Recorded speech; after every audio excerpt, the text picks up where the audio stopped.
बिस्मिल्लाहिर्रहमानिर्रहीम। अस्सलामुअलैकुम वरहमतुल्लाहि वबरकातुहू। रिजवी ऑनलाइन लर्निंग के ऑफिशियल यूट्यूब चैनल से मोहम्मद अब्दुल गफूर रिजवी PhD स्कॉलर आपसे मुखातिब हूँ। अजीज तलबा व तालिबात, अल्लामा इकबाल ओपन यूनिवर्सिटी के courses BEd, MAd, MA education की टीचिंग प्रैक्टिस कोर्स कोड 8608 की वर्कशॉप फाइल या रिकॉर्ड फाइल मुकम्मल करने का तरीका वीडियो सीरीज का पार्ट 9 आपके पेश खिदमत है।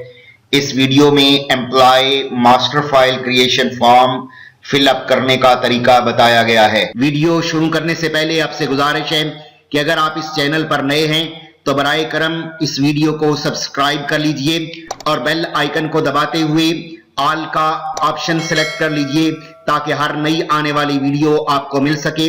अगर वीडियो अच्छी लगे तो इस वीडियो को लाइक कर दीजिए और कमेंट सेक्शन में अपनी राय का इजहार कर दीजिए। अजीज तलबा व तालिबात, employ master file creation form, ये फॉर्म जब भी नई अपॉइंटमेंट होती है तो सबसे पहले अकाउंट ऑफिस में ये फॉर्म फिलअप करके जमा करवाया जाता है। इसी फॉर्म के जरिए आपकी पे जारी होती है। इसके ऊपर आप देख रहे हैं लिखा हुआ है application for both payroll and GP fund, यानी आपकी तनख्वाह के हवाले से और GP फंड के हवाले से इसके अंदर मुकम्मल मालूमात दी जाती हैं। सबसे पहले आपको सामने स्क्रीन पर नजर आ रहा है एम्प्लॉय ID।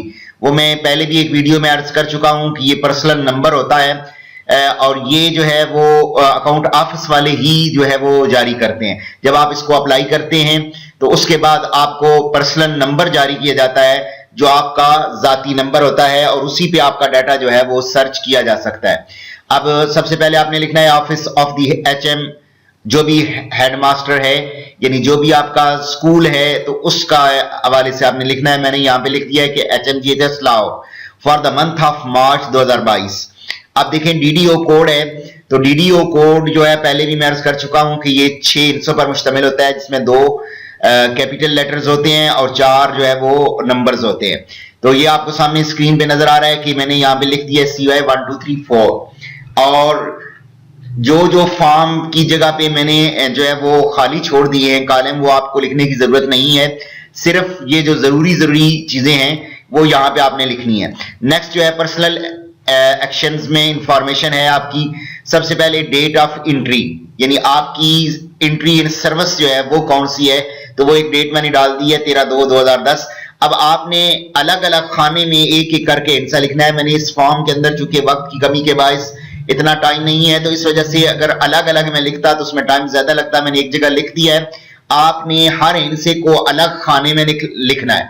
तो ये आपने डेट इस तरह डालनी है। इस तरह करंट गवर्नमेंट, तो गवर्नमेंट आपकी कौन सी है, आप पंजाब से हैं, सिंध से हैं, बलूचिस्तान से हैं, जो है ना NWFP से है। तो जो जिस भी आप सूबे से आपका ताल्लुक है तो वहां पे आपने ये लिखना है। एम्प्लॉय ग्रुप, आपका ग्रुप कौन सा है, कौन सी अप्लाई, तो यहाँ मैं एजुकेशन ग्रुप जो है वो मैंने लिख दिया है, एजुकेशन डिपार्टमेंट। नेक्स्ट है कि एम्प्लॉय ग्रेड आपका कौन सा है, BPS नंबर 15 है।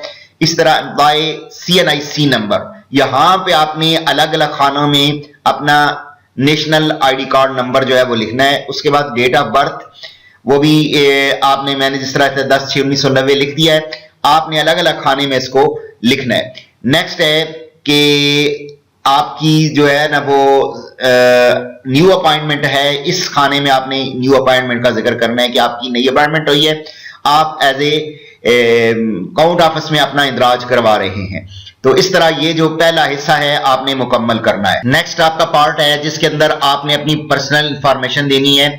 ये भी आपको सामने स्क्रीन पर नजर आ रहा है कि सबसे पहले पर्सनल इंफॉर्मेशन में टाइटल आपने देना है मिस्टर, मिसेज, मिस या जो भी है, तो जहां जो आपका है उसके मुताबिक आपने टिक का निशान लगा देना है। उसके बाद आपने enter the title in this field, अब यहां पे आपने नाम लिखना है। लास्ट नेम सबसे पहले आएगा, जैसे मैंने यहां पे लिख दिया जावेद।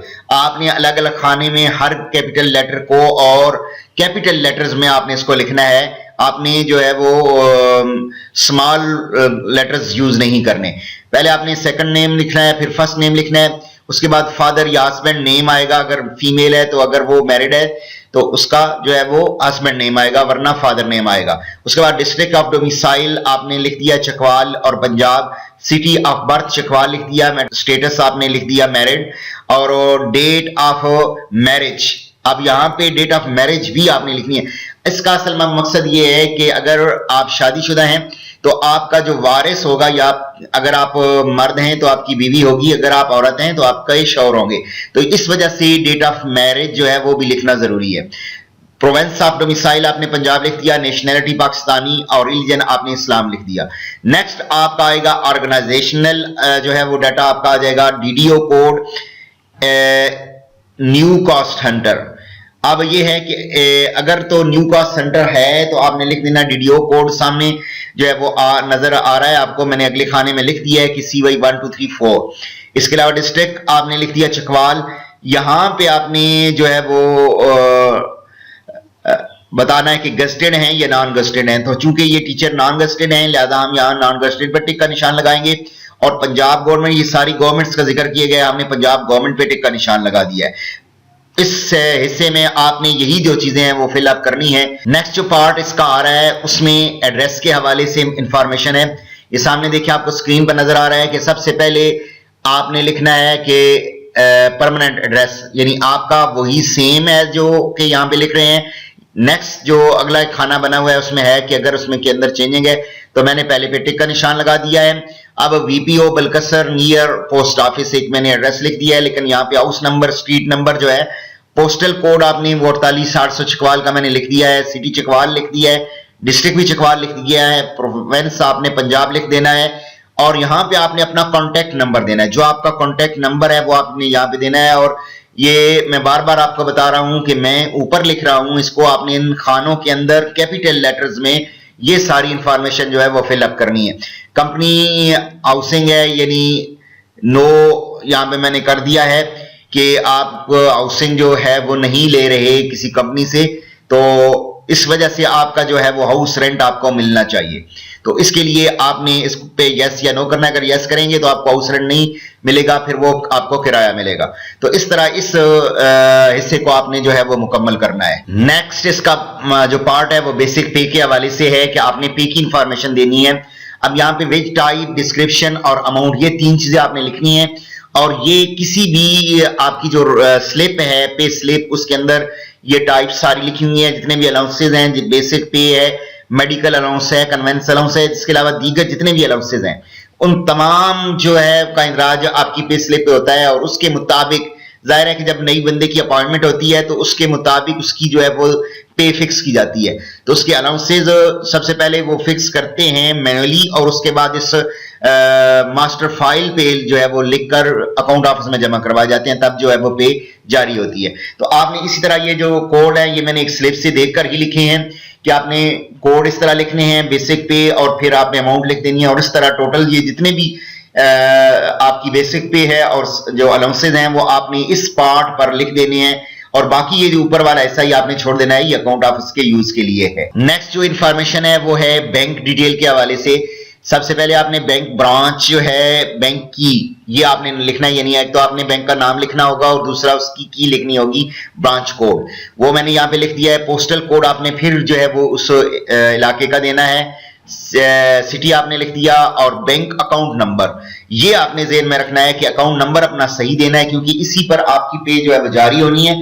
तो उसके मुताबिक आपने अपना अकाउंट नंबर, और वो आपने बैंक से मुकम्मल अकाउंट नंबर लेना है। ज्यादातर जो है वो 13 लेटर्स में मुश्तमिल होता है या नंबर्स पे मुश्तमिल होता है, तो आपने इसके मुताबिक हर खाने में अलग अलग करके वो वाज़ेह तौर पर ये लेटर्स लिखने हैं या इनसे लिखने हैं। उसके बाद पेमेंट मेथड जो है वो आपका आ जाएगा, यहाँ पे आपने टिक का निशान लगा देना है। तो इस तरह आपने ये पार्ट जो है वो मुकम्मल करना है। नेक्स्ट जो पार्ट आपको जो है सामने स्क्रीन पर नजर आ रहा है वो आपने इतना ही फिल करना है जितना ये आपको सामने नजर आ रहा है कि मैंने एक वेज टाइप लिखी है, ये जीपी फंड का कोड है 1316, और नेक्स्ट है जीपी फंड बैलेंस। अब जीपी फंड जो है बैलेंस ये आपका जो है वो पहले ज़ाहिर नहीं होगा अगर आपकी न्यू अपॉइंटमेंट है।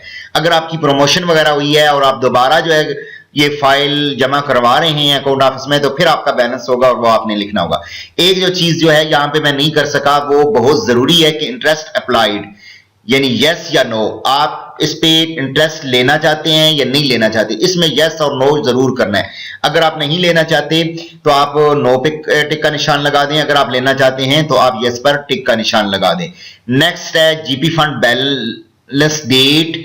तो अब जो है वो डेट आपने डालनी है जो कि जीपी फंड बैलेंस के हवाले से आप इसकी मास्टर फाइल जमा करवा रहे हैं, तो उस वक्त की वो 13/2/2012 मैंने डाल दिया और वो होगी आपकी डेट ऑफ अपॉइंटमेंट।